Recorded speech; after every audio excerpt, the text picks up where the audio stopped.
अनिल जी, स्वागत है आपका हमारे चैनल में। तो आज हम आपसे कुछ बात करेंगे। तो पहले तो सबसे पहले आप सेल्स इंडस्ट्री में रहे हैं, तो ये बताइए कि सेल्स में आपका आना कैसे हुआ? सेल्स में आना तो कोई खास बड़ा रीज़न नहीं है। रीज़न एक ही है, पैसा कमाना था। और इससे पहले मैं बैकएंड में काम करता था। 3 साल मैंने बैकएंड में काम किया बजाज आलियंस के अंदर। वहाँ मैं करता था इनवर्डिंग, पॉलिसी आना, इधर उधर डिवाइड करना पॉलिसी को, किसको क्या करना है, हेल्थ किसको करना है, मोटर किसको करना है। तो इस हिसाब से मैं उनको डिवाइड करता था, कौन से केस अंडरराइटर के पास जाने हैं, किस में क्या पेंडेंसी है, ये चीज़ें मैं चेक करता रहता था। और जब वहाँ मैं लगा था 7,000 सैलरी पे लगा था, थर्ड पार्टी पेरोल पे। अच्छा। वहाँ कंपनी होती है IHMS, Indian house keeping, international house keeping management service. अच्छा। हाँ, तो वहाँ एक कंपनी होती थी, वहाँ से मैंने शुरुआत करी थी 2016 में। 2016 से मैं अपनी शुरुआत पे चलते चलते चलते चलते मैंने लास्ट 2019 तक बैकएंड में रहा मैं। 2019 से बैकएंड में निकलने के बाद मैं चला गया सेल्स में। मैंने अब सोचा कुछ अब अचीव कर लिया जाए। लास्ट मेरी 15,000 सैलरी हुई थी 2019 में। मैंने सोचा यहाँ से निकला जाए, कुछ पैसा कमाया जाए और सेल्स की भी थोड़ी नॉलेज हम ले लेते हैं। सेल्स में निकले तो मुझे मिल गई अच्छी खासी ऑन रोल की वैकेंसी। अब यहाँ थर्ड पार्टी पे रोल पे हूँ और किसी को ऑन रोल मिल जाए तो वो देख लो कैसे निकलना ही है उसको। फिर तो उसको चांस मिल गया निकलने का, एक अच्छा बूम करने के लिए। तो मैं नीवा ऊपर हेल्थ इंश्योरेंस में ऑन रोल चला गया वहाँ पे। वहाँ मैंने तकरीबन 2 साल काम किया हेल्थ इंश्योरेंस एजेंसी में, और काफ़ी अच्छा मेरा फीडबैक रहा वहाँ, काफ़ी अच्छा मेरा स्कोप भी मिला। तो वहाँ जो एक अंकित अरोड़ा होते थे वहाँ पे, आपके बॉस थे? बॉस थे मेरे अंकित अरोड़ा, ठीक है, जिन्होंने मेरा इंटरव्यू लिया था। तो बड़े ही लाजवाब बंदे थे अंकित अरोड़ा जी, हेल्दी थे और दूसरे बंदे को सपोर्ट करने के लिए एक तत्पर लगे रहते थे कि इस बंदे को कैसे सपोर्ट किया जाए, किस कैसे इसको ऊपर उठाया जाए। और वो टीम लीडर होने के बावजूद भी ना अपनी टीम भी संभालते थे और जो उन्होंने एजेंट बना रखे थे उनको भी संभालते थे। तो दोनों तराजू में ना इक्वल लेके चलते थे सभी को, बैलेंस वाला। बैलेंस में। तो ये चीज़ें होती थी, उनकी जितनी तारीफ की जाए उतना कम है, क्योंकि उनके साथ कम ही टाइम बिताया, क्योंकि वो हमारे दूसरे मैनेजर आ गए थे। लेकिन उसके बाद भी उन्होंने सपोर्ट हमारा पूरा रखा। तो हमारा ये तो सेल्स में रहा। वहाँ से हमने अच्छा काम सीखा, कैसे काम हुआ, क्या चीज़ हम करते थे। फिर उसके बाद मैं वापस अपने निकल गया बजाज आलियंस में ही वापस। मैं आ गया यहाँ पे डाटा मार्केटिंग एजेंसी छोड़ के डाटा मार्केटिंग में आया मैं। अच्छा। इसे कहते हैं अपने पैर पे कुल्हाड़ी मारना। अच्छी खासी नौकरी छोड़ के। मगर इसमें भी आपने कुछ सीखा होगा। अभी रिसेंटली हमें पता चला है कि आपने एक अपना फाइनेंस का एक ऑफिस खोला है, लॉयंस लोएंस कार्ड के नाम लॉयंस से, कार्ड के नाम से। ये भी लोएंस जो कार्ड। पता चला है इसमें आप लोगों को सर्विसेज दे रहे हैं। और अभी रिसेंटली क्या कहते हैं, आप यूट्यूब पे भी काफ़ी एक्टिव हो गए हैं और आपका एक अपना चैनल है। कुछ अपने चैनल के बारे में और उसकी जर्नी के बारे में अगर आप बताना चाहें दर्शकों को, आपसे कैसे जुड़ सकते हैं, आपने चैनल की शुरुआत कैसे की और क्या सब आप उसमें दे रहे हैं, क्या नॉलेज लोगों को दे रहे हैं, कैसे इन्वेस्टमेंट के बारे में क्या क्या चीज़ें बता रहे हैं और कैसे लोग उसका फ़ायदा उठा सकते हैं। कुछ आप इस बारे में अगर प्रकाश डालें तो दर्शकों को ज़्यादा आप बता पाएँ और दर्शक भी फिर आपसे जुड़ पाएँ, तो उसके बारे में बताइए, यूट्यूब की जर्नी के बारे मैं में। छोटी सी बात करके बहुत बड़ी बात करना चाहूँगा। मैंने जो ये चैनल सिर्फ मज़े में ओपन किया था कि उस टाइम मैं नीबूपा में जॉब करता था। तो मैं सोचा चलो मैं अभी एक काम कर रहा हूँ तो मैं ज़्यादा से ज़्यादा लोगों तक सर्विस के लिए या अपनी बातें पहुँचा सकूँ। क्योंकि काफ़ी बंदे होते हैं जैसे गाँव से होते हैं, बैकवर्ड एरिया से होते हैं, उनको नॉलेज ही नहीं होती है मेडिकल इंश्योरेंस क्या होता है, LIC क्या होती है, लाइफ इंश्योरेंस, इन्वेस्टमेंट कहाँ करे, ठीक है, म्यूचुअल फंड क्या होता है। तो वो लोग काफ़ी लोगों को पता ही नहीं है। चलो म्यूचुअल फंड वगैरह तो छोड़े, तो दूर की बात होगी। अब किसी को जैसे LIC कितनी पुरानी कंपनी है, LIC बहुत पुरानी कंपनी है। इंश्योरेंस की शुरुआत ही एलआईसी ने की इंडिया के अंदर तो। बिल्कुल। अब काफ़ी लोगों से अगर बात करते हैं ना तो एलआईसी जानते भी नहीं हो एलआईसी क्या चीज़ होती है। अगर मैं बात करता हूँ एलआईसी, मैं भी नहीं जानता था। 2000 तकरीबन 14 तक तो मुझे भी नहीं पता था एलआईसी क्या होती है। 2012 मैंने 12th की थी। 2014 तक तो मैं भी नहीं जानता था एलआईसी क्या होता है, क्या काम करती है, इसके क्या बेनिफिट है, क्या नुकसान है, कुछ नहीं पता था। लेकिन मेरे फादर ने करा रखी थी एलआईसी 2000 सॉरी 2000 कह रहा हूँ 1965 के आसपास से, तो काफी एक 65 70 से, जमाने की बात है ये तो, 70 1965 से। की एलआईसी की अगर बात करते हैं तो। हाँ लोगों 1900। को तो एलआईसी तो शब्द ही सुनना बहुत मुश्किल बात थी उस टाइम पे तो। बहुत मुश्किल बात थी। 1917 मेरा फादर का बर्थ हुआ था। तो उस टाइम पे धीरे धीरे चल के तो फिर उन्होंने, जैसे उन्होंने वो संभाला तो अपनी एलआईसी उन्होंने करानी स्टार्ट करा ली थी अच्छा, शादी से पहले ही। ठीक है। गुड तो डिसीजन। फादर का अब देखते हैं मेच्योरिटी आती रही, पता चलता रहा एम आई एलआईसी भी कोई चीज़ होती है। कुछ मेरे फायदा होता है मेरे इन्वेस्टमेंट का। शादी के टाइम उनके पैसा आया था 1.5 2 लाख रुपए। उस टाइम पे छोटी छोटी मेच्योरिटी होती थी, 100 200 रुपए की बट वो पैसा काफी काम आ एलआईसी होती जाता थी। था अब ऐसे वो वक्त काम में। आया था, मेरी शादी के टाइम काम आया था। अच्छा। छोटे भाई की शादी उस पर काम आया था। कोई फंक्शन है उस पर ऐसे टाइम पे मेच्योरिटी करवाई कि वो पैसा काम आया। तो इससे हमें पता चला कि लाइफ इंश्योरेंस हमें कितना ज़रूरी है और कब हमारे काम आता है। तो मैंने ये चीज़ें सोची कि अगर हम अपने तक ये सीमित रखेंगे तो लोगों को फ़ायदा नहीं मिल पाएगा, बिल्कुल बिल्कुल। उनको कोई चांस नहीं मिलेगा। तो इस करके मैंने ये एक्सपर्ट ज्ञानी बाबा का चैनल बनाया था अपने 2019-20 में। अच्छा। ठीक है, 20 में फिर चैनल बनाया, उस पर काम नहीं हो पाया। थोड़ा बहुत महीने में 2 महीने में एक वीडियो डालता था, काम नहीं कर पाया क्योंकि उस टाइम मैं जॉब करता था। तो जॉब में आप जानते हो कितना टाइम मिलता है, उस हिसाब से हम वीडियो जो बनाते बिल्कुल हैं बिल्कुल।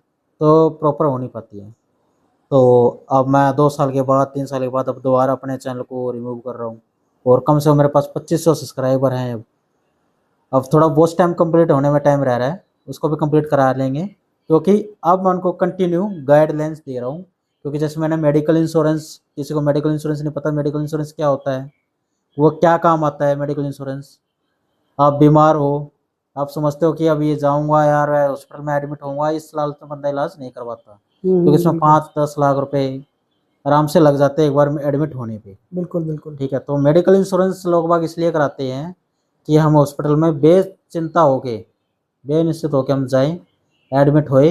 अगर हमारे पास उस हॉस्पिटल में हमारी कंपनी का पैनल है तो वहाँ जाके हम एडमिट होके अपना इलाज आराम से तसल्ली से करा सकते हैं। बिल्कुल।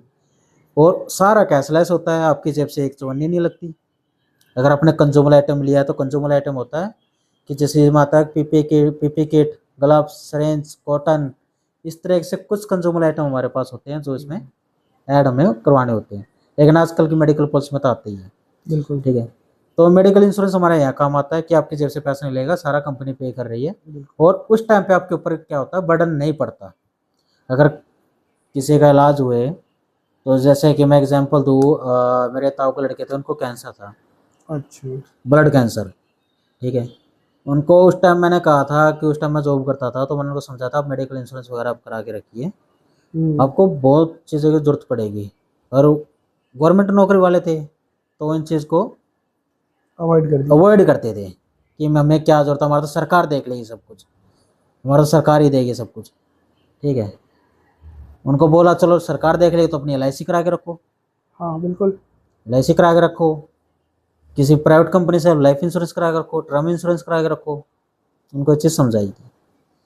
तो ब्लड कैंसर था तो जैसे तैसे उन्होंने 2-3 साल अपने निकाल लिए। अब हो गई उनकी डेथ, डेथ हो गई। अच्छा। इसमें जो अपना दिल्ली में संजय गांधी हॉस्पिटल है कैंसर का, कैंसर का, हाँ बिल्कुल। बहुत बड़ा हॉस्पिटल है। एम्स के साथ ही है।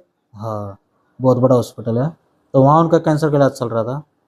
और हालांकि उन्होंने मेरे से बीच में कहा भी था, 1-2 बार स्टेज उनका जो क्लियर हो गया, उसके बाद इस स्टेज में मुझे बोल रहे थे कि मेरा लाइफ इंश्योरेंस या मेडिकल इंश्योरेंस करा दो तो मैं कर लेता हूँ। तो उस टाइम मैंने मना कर दिया कि अब नहीं हो सकता क्योंकि अब तो कोई भी नहीं करेगा, कोई भी कंपनी मतलब अब नहीं दे नहीं पाएगी, दे ये पाएगी, गाइडलाइन ही है सब। गाइडलाइन नहीं है। क्योंकि आप ऑलरेडी आप बीमार हो, आप उस टाइम पे आप सोचोगे आप मेडी LIC करवा ले या लाइफ इंश्योरेंस या मेडिकल इंश्योरेंस करा लो तो उस टाइम पे कोई कंपनी नहीं कोई देती नहीं करेगी, सही क्योंकि बात ये चीज़ उसको दिया जाता है जो स्वस्थ है अंदर से। है जी। ठीक है, तो उनको देने में बेनिफिट है। अब कंपनी अपना नुकसान क्यों करेगी? वैसे टाइम पे थोड़ी नहीं देगी कि आप बीमार हो, आप 1-2 दिन में लौट जाओ और आपको दे दिए इंश्योरेंस, लो आप बिल्कुल, क्लेम कर बिल्कुल। लेना। तो ऐसे नहीं होता। तो उनको अब मेरे से कह रहे थे, उस टाइम नहीं हो पाया। तो 6 महीने साल भर बाद वो एक्सपायर हो गए, 3 साल अपना कंप्लीट करके। ठीक। तो अब छोटे बच्चे हैं उनके, 5 साल 3 साल के, ऐसे एक लड़का एक लड़की थी, एक्सपायर हो गए। तो चलो गवर्नमेंट जॉब थी तो उनकी जगह उनकी वाइफ को जॉब मिल गई है, तो उनका सेटल हो गया। लेकिन अगर मान लो कोई इसी उनकी जगह कोई मिडिल क्लास का फैमिली का मेंबर होता, वो कहाँ से क्या करता? तो यही चीज़ें तो लोगों को समझनी है, समझ और नहीं है। इसीलिए आपने एक्सपर्ट ज्ञानी बाबा चैनल बनाया, क्योंकि आपने देखा अपने सराउंडिंग्स में कि इस तरीके की चीज़ें हुई लोगों के साथ में, और लोग इतनी तरह फंस जाते फंस हैं, जाते परेशान हैं, हो जाते हैं। पैसों के लिए कई बार उधार लेना उधार ले पड़ता है, लेते कई हैं, बार ब्याज पे पैसा ब्याज लेना पे पैसे पड़ता लेते है, हैं। कई बार ज़मीन घर बेचने पड़ जाते हैं। बिल्कुल, हॉस्पिटल एडमिट हो गए तो क्या होगा? आपको ये देखो ना, कम से कम यार, अगर कैंसर का इलाज आप देखते हो, 15 से 16 लाख रुपए खर्चा आराम से आ जाता है। और गारंटी भी 20-22 लाख रुपए, कोई गारंटी गारंटी नहीं भी होती नहीं है। है।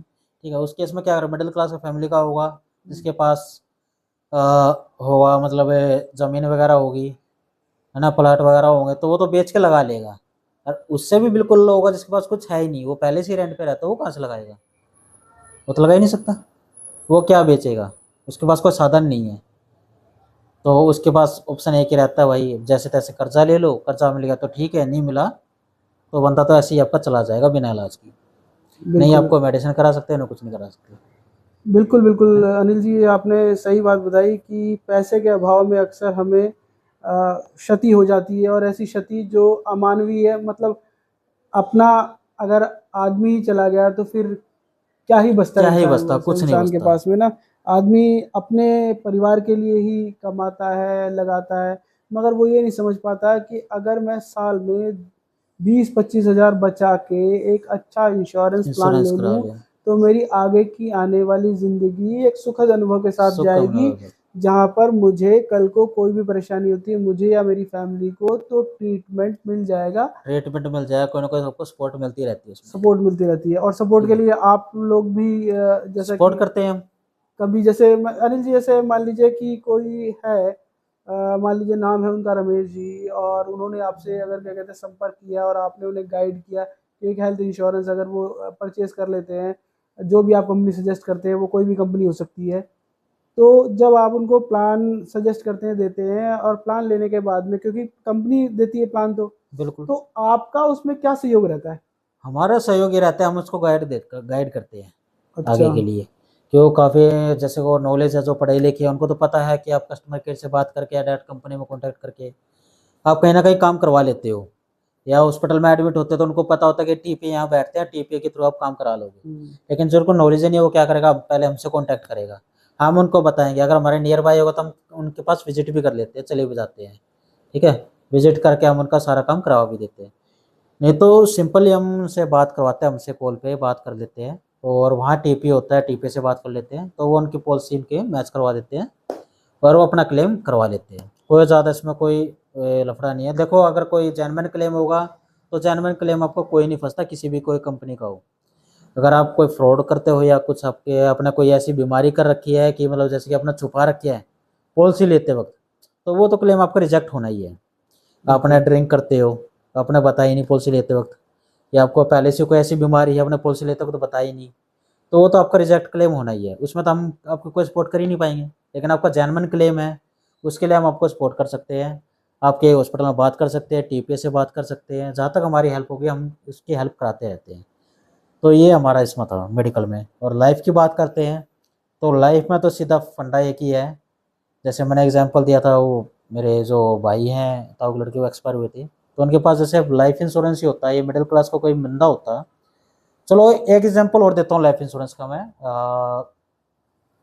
अभी थोड़े दिन पहले की बात है, मेरे ससुर जी हैं, मेरे सासू माँ, मेरे ससुर जी हरिद्वार गए हुए थे। वो हरिद्वार गए, हरिद्वार से वापस आ रहे थे बाइक पे। ठीक है। तो उनका एक्सीडेंट हुआ मुजफ्फरनगर। मुजफ्फरनगर यूपी। एक, मुझे, हाँ, यूपी में मुजफ्फरनगर गाँव है। हाईवे पे आमने सामने बाइक टकराई है, ठीक है। और एक्सीडेंट हुआ है, क्योंकि जो दूसरा बंदा था वो रॉन्ग साइड था, अपनी स्पीड से ज़्यादा था, 50-60 की, और कम से कम 50-60 की स्पीड इधर की भी हो गई। तो दोनों की स्पीड मिली तो 100-120 की स्पीड आपस में टकरा के हो गई। तो दोनों टकराई तो दोनों के जो बाइक टकराने के बाद जो रॉन्ग साइड था वहाँ का भी बंदा एक्सपायर हो गया और उसकी जो पास लड़की थी वो भी एक्सपायर हो गई। ठीक। और इधर जो थे मेरे ससुर जी वो एक्सपायर हो गए, मेरी सासू ठीक है। तो अब क्या आता है, जैसे उनके पास LIC है, तो जैसे LIC है तो वैसे तो उनके पास, लेकिन छोटी है। छोटी क्या मतलब, जैसे कि सिर्फ 1.5 लाख रुपए की, ठीक है। वही LIC बड़ी होती तो उनको क्या कितना बेनिफिट होता। अब 1.5 लाख रुपए का एक्सीडेंट बेनिफिट तो उनको मिल गया, उनको एक्सीडेंट क्लेम इनको मिल गया LIC का। 1 लाख रुपए और उनको बाद में आ जाएगा, तो मोटा मोटा 2.5 लाख रुपए उनको सिक्योरिटी के तौर पर उनकी फैमिली को वो मिल गया, ठीक है।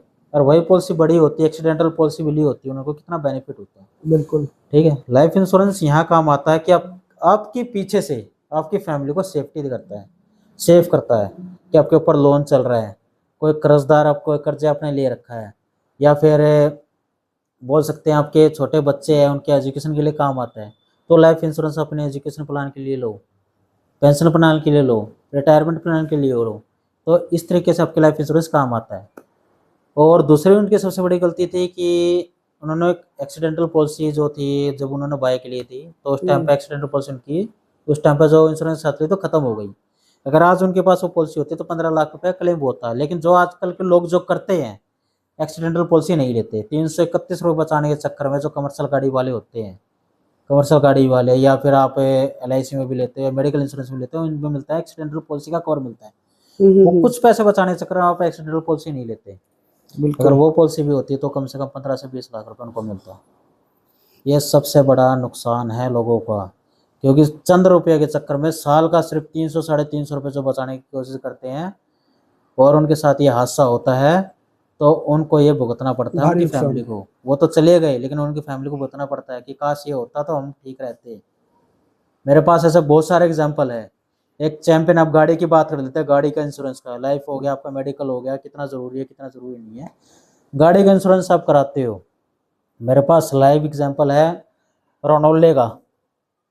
रोनोला गांव है दिल्ली के अंदर, ठीक है। यहाँ इनके एक बंदे का एक्सीडेंट हुआ था, हरा ग्रीन कलर का चैंपियन थ्री व्हीलर। वो गाड़ी का इंश्योरेंस कराते थे, ठीक है, लेकिन किसी और से इंश्योरेंस उन्होंने कराया चंद रुपये बचाने के चक्कर में। अब क्यों मैं रेट टू रेट करता था, कई एजेंट की ऐसी आदत खराब है कि उनको डिस्काउंट देते हैं अच्छा खासा, वो कस्टमर उनसे करा लेते हैं, क्योंकि हमें तो इतना डिस्काउंट मिल गया, उनसे करा लिया, ठीक है। मैं उनसे भाई पूरे पूरे पैसे लेता हूँ, क्योंकि एजेंटों ने काफ़ी एजेंटों ने आदत बिगाड़ी होगी लोगों की, कस्टमरों की, कि उनको डिस्काउंट दे देते हैं। तो डिस्काउंट के चक्कर में वहाँ चला गया किसी और बंदे के पास, एजेंट के पास। तो वहाँ पे क्या किया उन्होंने, उनका एक्सीडेंटल पॉलिसी नहीं थी। 6 महीने बाद उनकी डेथ होती है एक्सीडेंट में। 6 महीने डेथ होती है एक्सीडेंट में। तो वो मेरे पास आते हैं, उनके जो छोटे भाई हैं, जो बड़े की डेथ हुई, छोटे भाई मेरे पास आते हैं कि इनका आप क्लेम करवा दो किसी तरीके से, कैसे क्या होगा, मैं चलो दिखा दो। मेरे को पॉलिसी दिखाते हैं तो उसमें एक्सीडेंटल का उसमें उन्होंने लिया ही नहीं हुआ है, एक्सीडेंटल कवर था ही नहीं, वो एक्सीडेंटल कवर उसने ले ही नहीं रखा था। अच्छा, उन्होंने सिर्फ क्या कवर ले रखा था, सिर्फ चालान से बचे रहे, और कोई दूसरा के दिक्कत होती है तो उसका क्लेम मिल जाए कोर्ट के थ्रू। लेकिन उन्होंने अपनी सेफ्टी के लिए तो कुछ लिया ही नहीं। एक्सीडेंट हुआ, डेथ हुई, तो 15 लाख 20 लाख का कवर तो उनको वो भी मिलता, उन्होंने लिया ही नहीं, सिर्फ कुछ पैसे बचाने के चक्कर में। क्यों, 1000-1200 रुपये वहाँ से बच जाते हैं, 331 रुपये ये बच गए। उन्होंने छोटा मेरा सस्ते में हो गया, अब छोटा अब कराना ही नहीं है, मेरा सस्ते में काम चल गया। लेकिन वो ये नहीं सोचते साल का ही तो जा रहा, आप कराते क्यों नहीं हो। अब उसके जो बच्चे हैं रोड पे धक्के खा रहे हैं, कोई फैमिली किसी की फैमिली को ना सपोर्ट नहीं करता शादी होने के बाद। ये बिल्कुल बड़ी सच्चाई वाली बात आपने बताई। बिल्कुल सच्चाई बात। और अनिल जी ने जैसा कि अभी हमें बताया, इन्होंने आपको हेल्थ इंश्योरेंस के बारे में, लाइफ इंश्योरेंस के बारे में, जनरल इंश्योरेंस के बारे में उदाहरण देकर बताया। तो दोस्तों, ये थे हमारे एक्सपर्ट ज्ञानी बाबा मिस्टर अनिल जी। आप इनका चैनल यूट्यूब पे जाके सब्सक्राइब कर सकते हैं, चैनल का नाम है एक्सपर्ट ज्ञानी बाबा, और वहाँ पर जाके आप इनके वीडियोज़ देखें, चीज़ों को समझें, और उसके बाद में इन्वेस्ट करने के बारे में अगर आपका कहीं मन बनता है तो आप अनिल जी से बेझिझक संपर्क कर सकते हैं। ये 24/7 अवेलेबल रहते हैं, और ये हमेशा लोगों की कॉल उठाते हैं, उनकी क्वेरीज़ को हल करते रहते हैं। अगर आप सिर्फ जानकारी के लिए भी कॉल करना चाहते हैं तो आप इनके पास कॉल कर सकते हैं। और अगर कोई प्लान अगर आप सजेस्ट अगर ये चाहते हैं कि आप इनसे लेना चाहते हैं तो आप इनसे ले भी सकते हैं, ये आपको बेस्ट गाइड करेंगे। और आफ्टर सेल सर्विस जिसकी सबसे ज़्यादा बात की जाती है मार्केट के अंदर, वो इनकी हमेशा इंटैक्ट रहती है। कई लोगों ने इनसे करवाया है और टाइम टू टाइम ये सर्विस देते रहते हैं। तो दोस्तों बस आज के वीडियो में इतना ही। ये थे हमारे एक्सपर्ट ज्ञानी बाबा, और आप इनकी वीडियो को लाइक, शेयर, सब्सक्राइब करें और कमेंट करें। और फिर मिलते हैं अगली ऐसी ही किसी वीडियो में, जहाँ पर फिर कोई एक्सपर्ट आपको बताएंगे कुछ ज्ञान की बातें। और अपने सुरक्षा जरूर करके चले। चलिए चलिए, धन्यवाद दोस्तों।